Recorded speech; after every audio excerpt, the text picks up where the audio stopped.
Bom dia para todos, que todos tenhamos um dia abençoado e a paz de Deus esteja em vossos corações.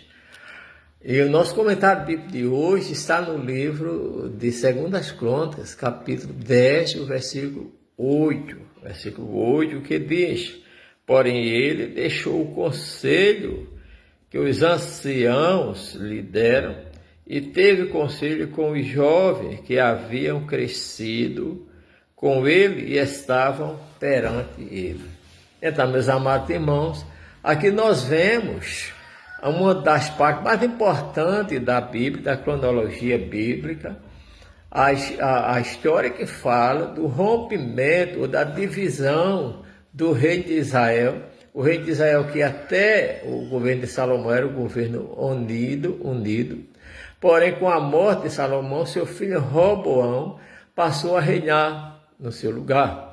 E a partir daí, meus amados irmãos, Jeroboão era um servo de Salomão que havia se rebelado contra Salomão por causa das altas cargas, taxa tributária que Salomão tinha colocado sobre o povo de Israel. E ele fugiram para o Egito, o Jeroboão. Ele voltou a chamado do povo de Israel, se reuniram e foram a Roboão, filho de Salomão, pedir que Roboão diminuísse a carga que seu pai, Salomão, tinha colocado sobre Israel.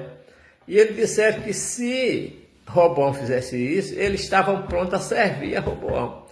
Então, Roboão pediu 3 dias a Jeroboão para dar resposta. Primeiro ele reuniu os anciões. Esses anciãos eram os anciãos que tinham aconselhado Salomão, através do conselho dos quais o reino de Salomão cresceu, foi o maior reino da terra de Israel e da terra, e ele foi a esses anciãos perguntando o que diria. Então os anciãos disseram: se você falar bem ao coração deste povo, se você falar o que esse povo está fazendo, se você for servo deste povo, esse povo também será servo seu durante toda a sua vida.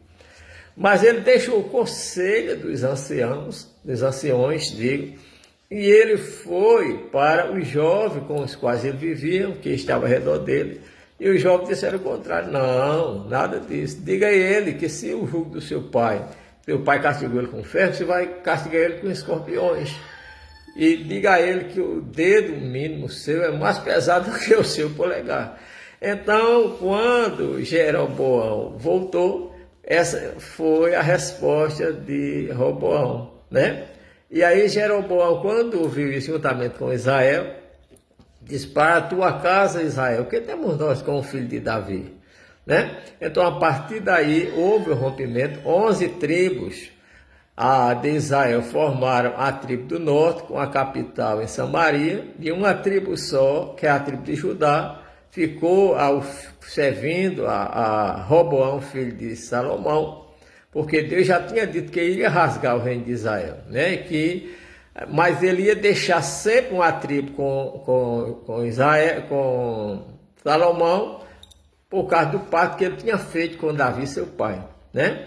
Então nós vemos, meus amados irmãos, que no livro de Jó, né? Livro de Jó, capítulo 12, né? E o versículo 12 também, ele diz que com os idosos está a sabedoria, e com a abundância de dias o entendimento. Como naqueles tempos, agora nos dias atuais, nunca houve um tempo que o conselho dos anciões seja tão desprezado como naqueles dias. Hoje, nós vemos que muitas vezes em empresa, os velhos, os anciões são desprezados, o povo não dá. Antigamente o povo tinha respeito, passava pelo idoso, dava uma benção, se prostrava diante de um ancião, diante das cães, né? Mas hoje, muitas vezes, os anciões têm sido alvo de desprezo, né? Na sua capacidade tem sido colocado em dúvida. Mas aqui no livro de Jó 12 e 12 diz que com os anciões, né, está a sabedoria, e com os anos, com a abundância de anos, o entendimento. Por isso que Salomão foi sábio, porque ele teve conselho. Mas o filho de Salomão desprezou o conselho dos anciões. Como hoje muitos líderes, né, nas empresas,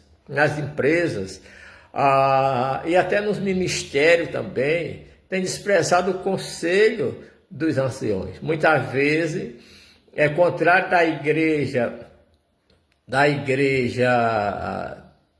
do Novo Testamento, o princípio da igreja, onde os anciões eram ouvidos, eram respeitados. Hoje, dentro da igreja, muitos anciões estão desprezados, não são mais vistos, tem mais uma oportunidade para ministrar, para cantar, para testemunhar. Os seus conselhos não são aceitos, estão sendo substituídos muitas vezes nas congregações para botar pessoas novas, sem experiência. Essas pessoas têm causado vários escândalos ao ministério, à obra de Deus. É necessário que nós voltemos para a Bíblia Sagrada, né? Porque a Bíblia Sagrada diz que com os anciões, com os idosos, já a sabedoria, e com os anos, a abundância de anos, o entendimento. Muita gente tem errado por ter desprezado. Está na hora da gente passar a visitar esses anciões que se deram tanto pela obra, valorizar os seus conselhos, para que o nosso ministério, para que a obra de Deus e para que as empresas, em qualquer lugar, possa prosperar, porque com os idosos está a sabedoria, com a abundância de anos, o entendimento. Que o Senhor vos abençoe.